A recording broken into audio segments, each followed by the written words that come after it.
n'avez pas froid? Non. J'aime mieux ça.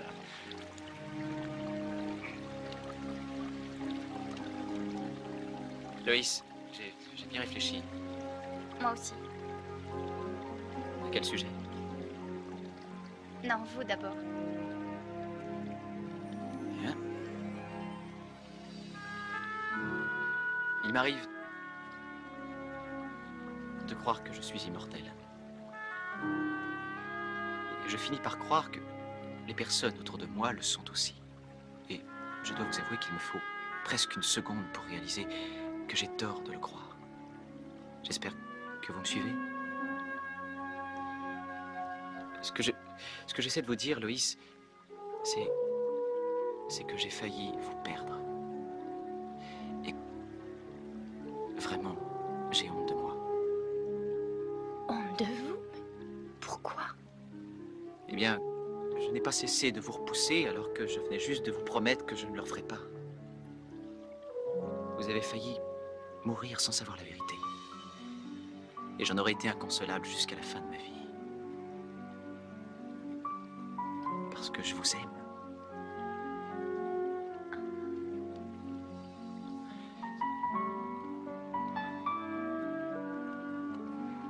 Loïs.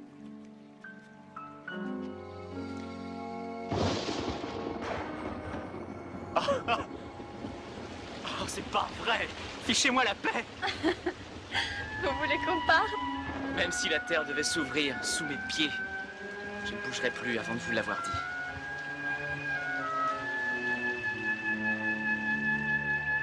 Loïs.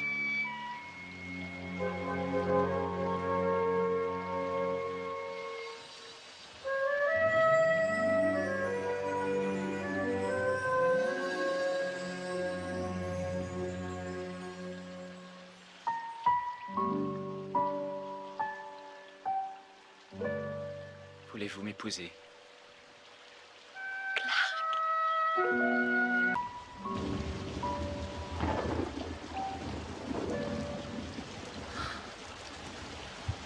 C'est une question de qui? De Clark? Ou de Superman?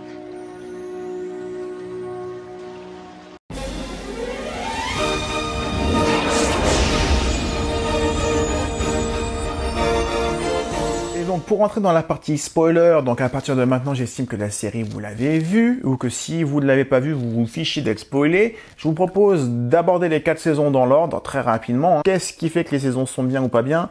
Quels sont les épisodes qui m'ont marqué? Et qu'est-ce qui fait que surtout que dans la 3 et dans la 4, ça s'est cassé la figure? On y va!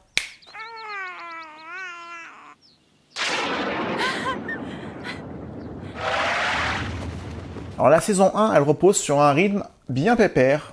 Bien pépère dans le sens où c'est l'arrivée de Clark au Daily Planet, il va devoir apprendre son métier, apprendre à connaître Loïs. Il y a ce côté, je vais travailler, je résous une enquête, je rentre à la maison avec Lex Luthor, le méchant de la saison, qui est en haut de sa grande tour et qui pilote tout ça tel un jeu d'échecs, tel un échiquier géant. Et j'adore parce que tu as une ambiance très jazzy dans le sens où tu as là cette musique vraiment de jazz.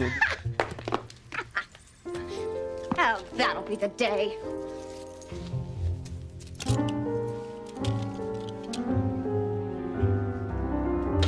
Et les décors sont bons. Le décor du Daily Planet, d'ailleurs, c'est le décor qui va servir de bibliothèque dans Buffy. Ces vêtements qu'ils portent tous, c'est-à-dire le genre de tailleur qu'a Lois, la tenue de chef de rédaction de Perry ou les costumes de Superman, font que l'époque visuellement est intemporelle. Tu peux te dire que c'est dans le passé ou que c'est dans le futur ou que c'est dans le présent. À part les ordinateurs qui trahissent l'époque, parce qu'on a les gros ordinateurs avec les gros écrans, mais il y avait une volonté de rendre la série visuellement identifiable, agréable, vraiment l'identité du début de série, qu'on va perdre après, ce qui est dommage. Et cette ambiance Daily Planet, franchement, elle est excellente, avec Kat qui arrive avec ses fringues super sexy et colorées, là où Lois est toujours en gris ou en noir, toujours à se lancer des vannes, toujours à dire « moi je veux sortir avec Clark, moi je veux Superman ». Enfin, il y a vraiment une vie qui se dégage de ce journal qui est très prenante et dont tu veux faire partie, ce qui est la base d'une série. Ce qui est la base d'une série quand tu la regardes et que tu l'apprécies, c'est que tu as souvent envie de faire partie de ce qui se passe dans l'écran. Chaque épisode est réussi dans la saison 1. Je peux pas te dire, il y en a un qui dénote de l'autre, il y en a que je préfère, mais la saison 1 est d'une telle homogénéité, d'une telle réussite au niveau de l'écriture, au niveau des personnages,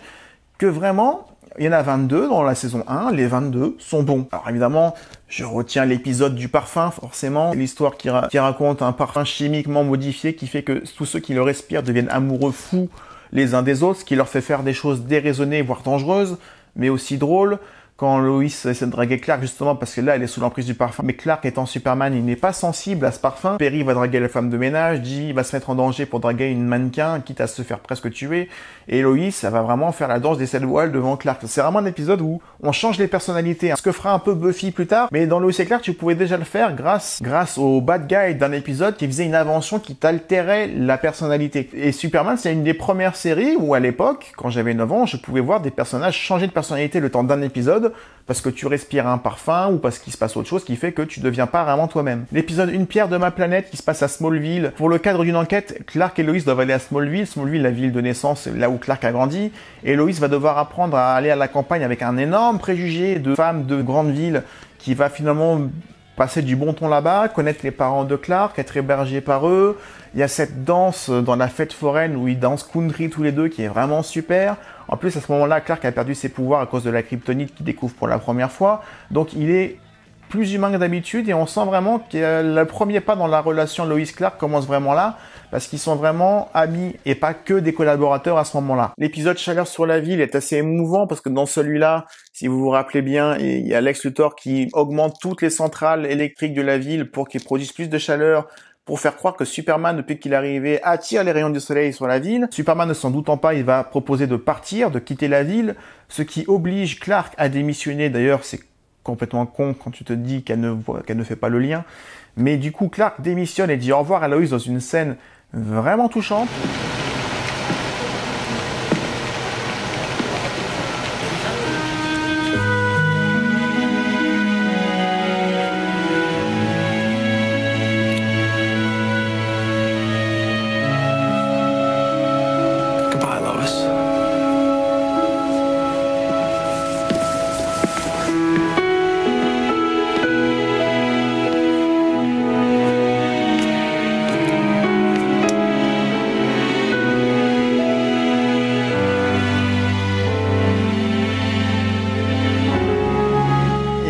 Et c'est la première fois dans la série où ça m'a touché. Chaleur sur la ville, c'était vraiment un épisode sensible et très intéressant parce que Luthor utilise vraiment des moyens quitte à sacrifier la santé de la population juste pour virer Superman sans absolument que son nom n'apparaisse nulle part. C'est ce qui fait que ce méchant pour moi est vraiment le point fort de la première saison. L'épisode Lune de miel à Metropolis. Lune de miel à Metropolis, c'est l'épisode où Clark et Lois doivent faire semblant de passer pour un couple dans la chambre nuptiale de l'hôtel de Lex Luthor parce qu'il est juste en face d'une autre fenêtre dans un autre immeuble qu'ils doivent surveiller parce qu'il se passe des choses et ils doivent vraiment passer des soirées et voire des nuits à des fois attendre pour rien parce qu'il se passe pas grand chose.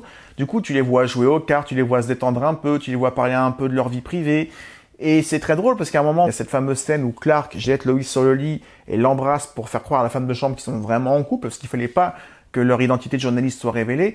Donc c'était vraiment, encore une fois, et c'est des épisodes qui s'enchaînent, hein, donc tu te dis à chaque fois que tu es surpris, que les personnages sont vraiment bien exploités, que tu rigoles, que tu passes de bons moments, et donc celui-là, c'est un des meilleurs épisodes de la série pour moi. Et l'épisode aussi du huis clos, où ils sont tous pris en otage, ils se retrouvent tous les 6 dans ce Daily Planet qui va être pris en otage malheureusement ce soir-là, et là, Lex et Clark sont dans le même camp, sachant que Clark n'aime pas Lex parce qu'il sait que Lex est un criminel, et Clark pourrait les sauver en un claquement de doigts, mais il peut pas le montrer parce que personne ne sait que c'est Superman. Donc il y a vraiment ce côté frustrant pour lui parce qu'il est obligé d'agir en tant que Clark Kent. Il y a vraiment une tension qui se crée et un huis clos. Un huis clos, c'est toujours sympa. Et puis le final où Lex Luthor demande à Lois de l'épouser et où finalement il va être démasqué au dernier moment par toute l'équipe et où Lex va se suicider du haut de son immeuble pour ne pas se faire emprisonner. Wow! Tu sortais de là en 1993. Pour rappel, 93, t'avais pas des grandes séries à la télé. C'était le début de pas mal de bonnes périodes. T'as eu les X-Files qui allaient commencer juste après. T'as eu les Urgences, t'as eu les Buffy, t'as eu les Stargate. Tout ça, c'était vraiment juste après.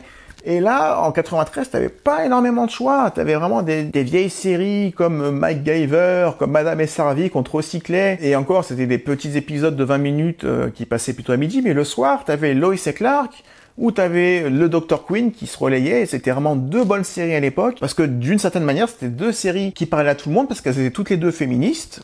Et parce qu'elles avaient toutes les deux des personnages super attachants, que ce soit des personnages principaux ou des personnages secondaires. Et la saison 2 donc est annoncée et elle arrive avec beaucoup plus d'ambition et avec un certain bagage. Parce que la saison 1 a bien marché et la saison 2, j'ai envie de dire qu'elle est meilleure que la 1 qui avait déjà fait très fort. Pourtant ça va être le grand ménage dans la saison 2.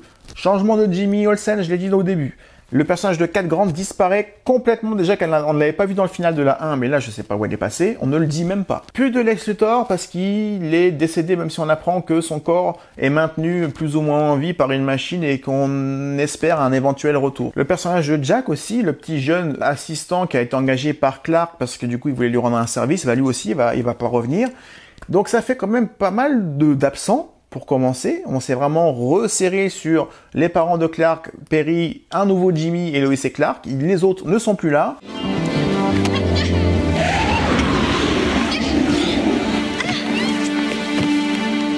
Et comme Lex Luthor n'est plus le grand vilain, il va y avoir plusieurs méchants dans chaque épisode et des méchants vraiment très bons. Il y en a qui ressortent du lot. Mais dans la saison 2, tu as vraiment une panoplie d'ennemis qui vont avoir du coup des méthodes différentes. Ça nous change un peu de Luthor, mais je pense par exemple au farceur, qu'on va voir 2 fois. Ce gars qui est à la fois drôle avec son assistant qui le martyrise, mais qui est aussi dangereux parce qu'il invente toujours des inventions pour essayer de manipuler tout le monde.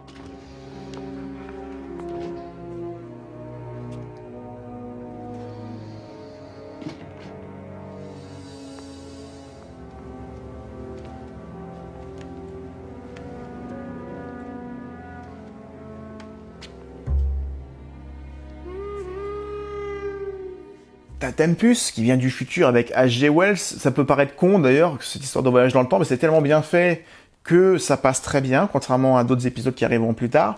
Mais cet épisode, on te propose d'aller empêcher la naissance de Superman à la source en 66 au Kansas, à Smallville, et que Lois est entraînée par Clark pour aller sauver Superman alors qu'il sait très bien que c'est lui, enfin, alors qu'elle ne sait pas que c'est lui.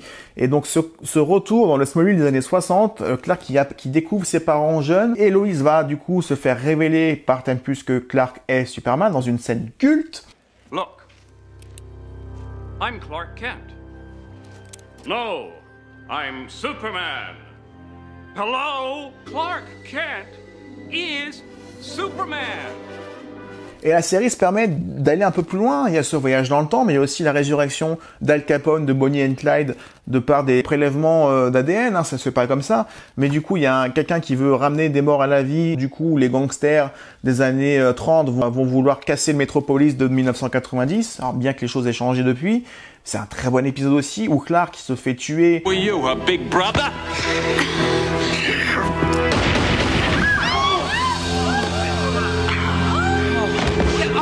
Par Clyde, justement, il se fait tirer dessus devant tout le monde, et comme il peut pas montrer qu'il est invincible, il fait semblant de mourir devant Lois, et du coup Lois va vraiment penser pendant tout l'épisode que Clark est décédé, encore un moment qui est pas mal, et ce passage à la fin où elle lui avoue en voiture, quand elle le ramène chez lui, que son absence lui a fait comprendre que pour elle, peut-être qu'ils étaient plus qu'amis, et qu'il s'est endormi pendant qu'elle lui disait ça, qu'elle dit bah finalement peut-être pas. Encore une fois, la relation avance intelligemment parce que c'est pas du temps perdu. Il découvre peu à peu, mais à chaque fois, il y a toujours quelque chose qui fait que c'est pas pour tout de suite. Il faut le retarder. Parce que si tu donnes au public ce qu'il veut, si tu donnes au public ce qu'il demande, le public, il a ce qu'il veut et il va voir ailleurs. Donc plus tu fais attendre le public, moins tu lui donnes ce qu'il veut, mieux ça marche. En tout cas, la série avait compris ça à ce moment-là. Resplendissant Man, le coup de la foudre où Clark transfère ses pouvoirs à un petit gars. Poor sap. Howdy. Suicidaire qui du coup devient un super-héros qui se fait payer pour sauver les gens. C'est là où on apprend que Lex Luthor est toujours en vie et qu'il va bientôt revenir. Très bon épisode aussi, très drôle, avec la bagarre entre les deux super-héros qui est sympa. L'épisode de Noël, qui est écrit par Jim Kane justement, où t'as ces espèces de rats qui te balancent un gaz, qui te change encore une fois ta personnalité, où là tous les adultes deviennent des enfants, mais vraiment des sales gosses qui veulent tout manger, qui veulent voler les jouets, qui veulent taper les autres enfants, des mauvais enfants. I want everything. Oh, hey, look over there. What?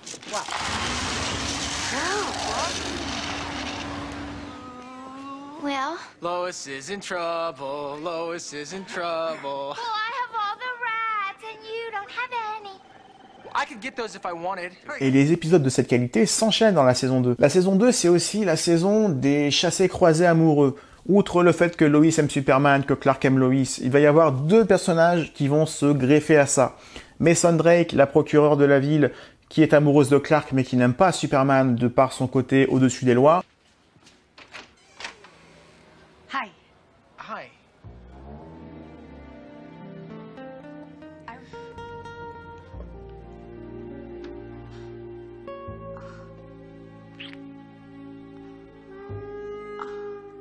Et tu as Scardino, le mec de la CIA ou du FBI, je sais plus, je crois que c'est le FBI, qui vient enquêter sur la mort de Mason Drake, parce que sa mort aussi est un passage qui est difficile. Il va beaucoup charmer Lois. Lois va être très attirée par lui, parce que Clark va délaisser Lois du fait qu'à chaque fois il s'absente pour X raisons pour être Superman et qu'il n'arrive plus à faire les deux en même temps. Donc Scardino, ça va être un peu le déclencheur pour dire à Clark, si jamais je continue à lui cacher ma double identité et que ma double identité m'empêche de vivre pleinement mes relations amoureuses, il faut que je lui dise. Donc Scardino va être super important pour ça. Il y a des jalousies réciproques, Lois n'aime pas Drake et Clark n'aime pas Scardino. La mise en couple du couple est mise en danger dans cette saison par ces deux personnages qui sont tous les deux excellents. Donc ces chassés-croisés amoureux, ce fil rouge où Clark doit trouver des excuses de plus en plus bidons pour s'absenter, à mon sens ça contribue à faire de cette saison 2 une saison qui va encore plus loin que la première, avec des méchants plus variés que Lex Luthor. Et puis quel final ?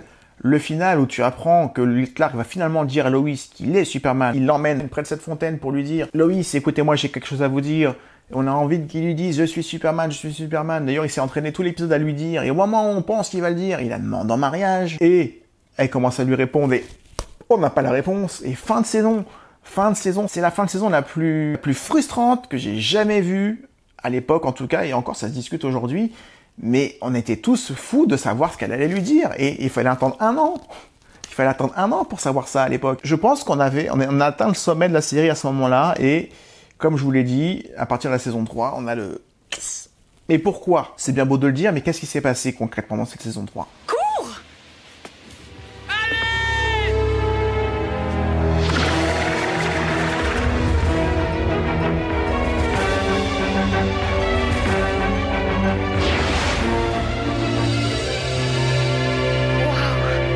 Attendu 1 an, on avait tous hâte de voir ce qu'elle allait dire, oui ou non, et elle dit ni l'un ni l'autre. Elle lui dit c'est une question de qui, elle lui enlève ses lunettes, elle dit c'est une question de Clark ou de Superman. Déjà, wow. Mais il y a quelque chose qui a changé dans cet épisode-là où j'ai trouvé que les dialogues étaient subitement moins bons. J'ai l'impression qu'on a changé de scénariste ou de dialoguiste ou les deux, et que du coup j'avais l'impression que les dialogues étaient beaucoup moins bien écrits, beaucoup plus faibles, alors que l'épisode est dans la continuité de l'autre. Et les dialogues ont changé, et en plus, si tu regardais en français à l'époque, ils ont changé aussi un peu les doubleurs, en tout cas dans les dialogues, les doubleurs disent « tu » au lieu de « vous », ils se sont toujours « vous voyez ».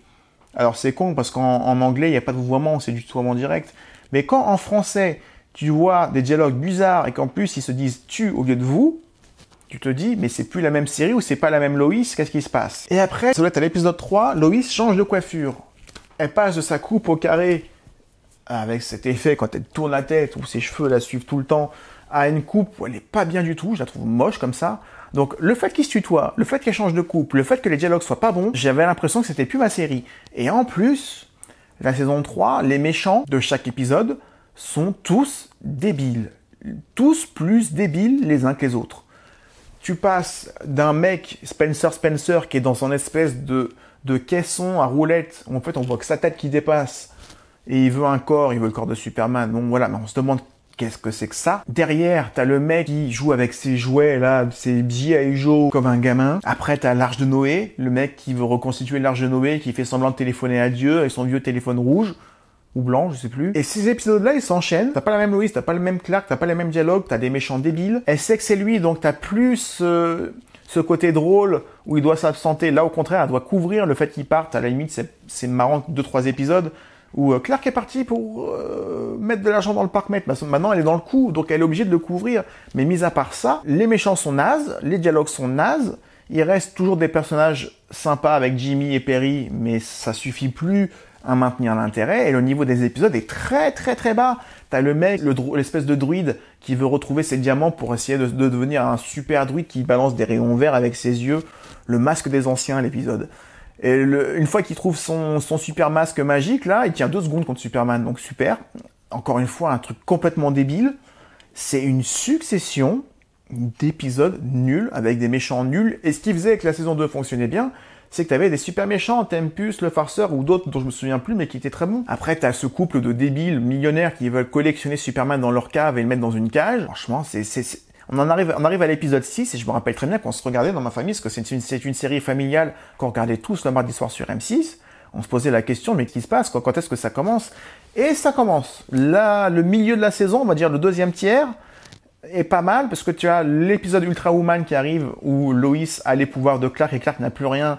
Donc là, pour le coup, ça valait le coup d'être vu, on n'avait pas vu encore. Jimmy!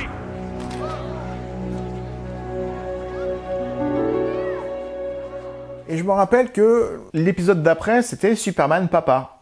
On voyait le titre dans le journal, on disait « Wow, Superman Papa !» Quand on a vu le titre et quand les Américains ont vu le titre, je crois que c'est celui qui a le plus marché de la série. Parce qu'ils ont vu que Superman allait être père. Mais pas du tout. C'est juste qu'il a transféré ses pouvoirs comme il l'avait fait à Lois ou comme il l'avait fait au petit gars qui est resplendissant Man dans la saison 2. Il a accidentellement transmis ça à un gosse qui du coup a ses pouvoirs.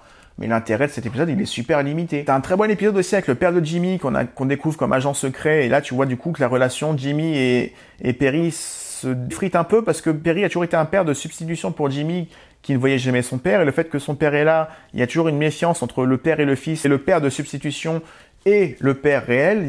Donc il y a une tension qui se crée dans cet épisode-là qui est très bon pour moi. On va dire le seul qui doit être à la hauteur des autres des deux premières saisons, c'est celui-là. Et puis tu as ce retour de Tempus qui emmène Lois dans une dimension parallèle dans laquelle Superman n'existe pas et dans laquelle Lois est morte et dans laquelle les parents de Clark sont morts et qui n'ont pas pu l'élever comme ils l'ont fait. Donc cette espèce de futur un peu comme celui de Retour dans le futur numéro 2, un peu dark, où Lois va devoir réapprendre à Superman d'être Superman pour pouvoir rentrer chez elle. C'était encore une fois une bonne idée et ce sont deux très bons épisodes de la saison 3 qui relèvent le niveau et redonnent espoir. Redonnent espoir jusqu'au retour de Luthor. All right, Luther. It's over. Superman. Luther? Who's Luther? Avec cette histoire de clone. Cette histoire de clone qui bouffe des grenouilles. Ce clone de Lois que Clark va épouser, ça peut être drôle, vite fait. Le personnage du roman fictif qu'elle était en train d'écrire et que du coup elle se croit dans son roman. Et Lex qui du coup accepte que Lois ne soit pas Lois et s'appelle Wanda pour avoir son amour. Mais jamais Lex Luthor ferait ça. Jamais Lex Luthor se contenterait d'une amnésique pour avoir Lois. Ça va pas avec le personnage. Et puis la mort de Luthor dans ces épisodes-là, elle le met pas du tout en valeur. Il finit comme un criminel bas de gamme, amoureux, obsédé. Il meurt tout seul, quoi. Ça n'était pas utile. Après, Lois, elle est amnésique et il y a cette espèce encore une fois, de méchant débile. Celui avec ses lunettes, le jeune qui invente une machine qui embête les gens pour qu'ils puissent faire ce qu'ils veulent pendant que eux, ils sont incapables de réfléchir. Et puis t'as la fin de la saison qui arrive où tu te dis, qu'est-ce que c'était nul. Mais la fin de la saison est bonne parce que t'as ces Kryptoniens qui arrivent sur Terre pour tester Clark, et pour emmener Clark et l'emmener dans la nouvelle Krypton. Et la saison s'arrête comme ça, Clark part de la Terre, ne reviendra jamais, dit adieu à Lois, et part avec les siens sur sa planète pour mener une guerre. Waouh! Là tu te dis, j'ai envie de voir la suite, s'il y a une suite. Il devait y en avoir une, il fallait encore attendre 1 an pour savoir comment Lois allait digérer le fait qu'elle se retrouvait toute seule. Donc, la saison 3, elle a encore le bénéfice du doute, parce que la 1 et la 2 sont très bonnes, la 3 démarre très mal, ça remonte un peu, puis ça retombe, puis la fin, elle est bien. Alors, tu peux te dire, la 3, ils sont un peu ratés, mais c'est pas grave, la 4 peut être très bien. Non. Non. Parce que du coup, dès l'épisode 4, numéro 1, Clark revient, parce que des Kryptoniens, vous vous souvenez, vont envahir la Terre pour se servir des pouvoirs du Soleil Jaune pour pouvoir régner sur la Terre. La nouvelle Krypton, ça va être la Terre, une planète bien plus accueillante que leurs cailloux qu'ils ont trouvés. Donc Clark doit revenir pour sauver la Terre et sauver les Terriens. En 2 épisodes, c'est réglé, il y a un duel, et puis du coup, Superman reste sur Terre cette fois-ci. Donc on annule complètement l'effet que faisait la fin de la saison 3. On annule l'effet de la saison 3, puisqu'on annule complètement le fait que Clark soit parti. Moi, j'aurais aimé que Clark revienne pas tout de suite, qu'il y ait 4, 5, 6 épisodes où Lois va devoir se débrouiller toute seule avec peut-être Jimmy, peut-être que tu pouvais faire revenir Scardino, peut-être qu'elle pouvait retomber amoureuse de quelqu'un d'autre. Tu pouvais faire plein de choses sans le personnage de Dean Cain, sans Superman. J'aurais voulu voir ça. Au lieu de ça, tu as 2-3 épisodes très mal brancouillés avec une musique faussement héroïque, très mal faite. Et ce duel entre Clark et Lord North qui est complètement nul. Une fois qu'ils reviennent sur Terre, tu as le pire épisode de la série. Le pire, avec la briseuse de foyer, je crois que ça s'appelle comme ça, où en gros, à la fin de l'épisode, tu as un espèce d'ange gardien qui les suit un peu partout. Mais c'est Mike, c'est mon ange gardien, tu sais. Ah ouais, c'est le mien aussi. Je sais pas d'où ça sort, t'avais jamais vu ça. Et d'un seul coup, il se retrouve dans une espèce de forêt avec un coucher de soleil orangé magnifique, super fond vert d'ailleurs, je pense, c'est même sûr. Et Mike est là pour les marier, parce qu'ils ont assez attendu, ils ont assez souffert d'aventure, il faut qu'ils se marient. Et tout le monde, les parents de Lois, les parents de Clark, Perry et Jimmy arrivent, on ne sait pas comment. Qu'est-ce qu'on fait là, Jimmy? Oh bah je sais pas, chef. Oh, il y a un mariage. Je vous jure que c'est ça. Et ils se marient.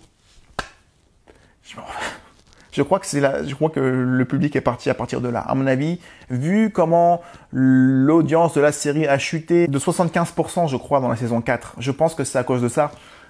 Parce que t'avais pas le droit. T'as pas le droit de faire ça. J'ai cru que c'était un rêve, mais non, parce que l'épisode suivant, même Louis se dit, est-ce que j'ai rêvé? Est-ce qu'on est mariés? Mais oui! Oh là là là là là là là. À partir de là, la série, elle est morte. Elle est foutue. Elle est finie. Même si t'as des épisodes moyens bien. Le seul bon épisode de la saison 4, c'est quand Lois devient temporairement rédactrice en chef du Daily Planet, parce que Perry est invité à aller à l'étage au-dessus dans la direction où il va s'emmerder, où il va redescendre très vite. Mais du coup, Lois et Clark vont s'engueuler parce que Lois va être le patron de Clark pendant un épisode. Cet épisode-là, intéressant.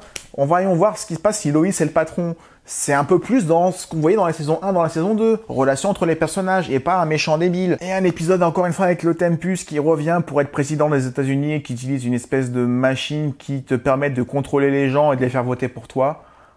Peut-être qu'il a pas si mal vieilli cet épisode-là parce que Tempus, Macron, il doit y avoir un lien peut-être de manipuler les cerveaux pour qu'on vote pour toi alors que t'as rien à dire. Et du coup, à part ça, des petits soubresauts moyen bien, la série va s'arrêter complètement dans l'anonymat. Parce que la saison 4 va être la dernière et c'était pas prévu. Il devait y avoir une saison 5, d'où le fait que le final de la saison 4 soit assez surprenant quand tu te dis que c'est la fin de la série. C'est un épisode normal, moyen de la saison 4, comme tous les épisodes de la saison 4. Et à un moment, Lois et Clark, ils sont chez eux, ils entendent un bruit de bébé dans leur salon, alors qu'ils sont dans leur chambre. Ils descendent, ils découvrent une lettre, je ne sais pas si vous vous souvenez. Lois et Clark, bonjour à vous, cet enfant est à vous, bien cordialement, voilà. Ils prennent l'enfant dans les bras, il y a les parents qui sont là, qui arrivent, qu'est-ce qui se passe? Regardez, c'est un bébé, et ça se termine. Ah! Alors là, la plus grosse arnaque d'une fin de série, mais je peux pas leur en vouloir parce que la saison 5 était déjà prévue et devait déjà être tournée, mais quand tu passes de 18 millions à 9, ce qui fait 50% de baisse d'audience, pas 75, je me suis trompé tout à l'heure, mais quand tu vois que tu as perdu la moitié de ton public en un seul coup, tu renouvelles pas la saison. Saison 5, qui devait voir Lois et Clark devenir des parents d'un enfant qui a des super pouvoirs et qui grandit beaucoup plus vite que la normale et qu'il va falloir justifier aux yeux du monde, mis à part la famille qui est dans le coup, il va falloir justifier cet enfant qui grandit très vite et qui a des super pouvoirs et ça devait être le fil rouge de la saison 5. Pourquoi pas, hein? Mais vu que ce n'est pas le cas et que tu termines avec cet enfant qui est littéralement tombé du ciel, où tu te dis que c'est sûrement les Kryptoniens de la saison 3 qui leur ont fait un cadeau, qui ont dû les suivre de loin et qui ont dû se douter à un moment qu'ils ne pourraient pas avoir d'enfant. Donc c'est quand même frustrant de terminer comme ça, alors que tu avais un potentiel pour faire une série de 6, 7, 8 saisons, j'en sais rien. Un peu comme ce que fait Supergirl aujourd'hui ou ce qu'a fait Smallville entre les deux. 4 saisons, c'est frustrant parce qu'il y avait matière à faire beaucoup mieux. Mais à partir du moment où tu as craqué et tu as donné au public ce qu'il voulait voir, une Lois et un Clark en couple qui en plus connaît la vérité, donc tu enlèves la moitié de l'attrait en moins. Si en plus tu changes d'écriture, tu changes de personnage, tu changes les méchants qui deviennent complètement débiles, et que tu fais des dialogues mielleux, entre Lois et Clark qui se jurent pour l'éternité, qui se font des dialogues à la con, un peu comme Buffy avec Angel dans la saison 3, le pire moment où je parle aux fans de Buffy là, mais l'épisode de Soleil de Noël où ils sont en train de se chialer dessus en haut de la colline alors qu'Angel voulait se suicider tranquillement. Ah, ces dialogues niais, je vais mourir si tu t'en vas, des trucs comme ça. Oh là là là là là là là. Saison 3 et 4, c'est que ça. Alors, Dean Cain voulait faire une saison 5, même aujourd'hui, l'année dernière, il évoquait encore l'idée de faire au moins un téléfilm pour donner des idées, pour donner des nouvelles de la famille, de savoir comment ça se terminait vraiment, parce que cette série n'est pas finie, et c'est frustrant de se dire que la série n'est pas terminée. Alors, je sais pas s'il y a un comic book ou autre qui justifie, qui raconte un peu la suite. Mais Lois et Clark a quand même été une série marquante pour toute une génération, parce qu'on y a cru, même si ça s'est arrêté assez vite. La série a influencé l'écriture des comics, donc je trouve ça quand même assez remarquable. Mais quel cassage de gueule! J'ai jamais vu une série perdre toutes ses qualités aussi vite, un peu comme un harakiri, quoi. À part peut-être Arrow, qui d'une très bonne série de super-héros devient devient je ne sais pas trop quoi, les saisons 7 et 8 de Arrow. Je sais pas si j'aurai le courage de faire une vidéo sur Arrow, mais sûrement. Mais pas, je pense que Arrow m'a fait ressentir l'effet Lois et Clark, c'est-à-dire avoir tous les ingrédients, te débrouiller, te démerder pour les mettre bien comme il faut, et finalement te saborder en enlevant tout, alors que tu avais une poule aux œufs d'or, en fait, que tu n'as pas exploité. Lois et Clark, ça reste un gâchis, ça reste inachevé, ça reste quand même des bons souvenirs. Et là, c'est la nostalgie qui parle. Mais si pour vous, qui regardez cette vidéo, ne connaissez pas du tout Lois et Clark, je vous conseille quand même de regarder les 2 premières saisons à vos heures perdues, parce que franchement, elles sont fun. Elles sont fun. Ça reste du bon boulot. Un boulot sérieux, fait à l'époque par des gens sérieux et talentueux.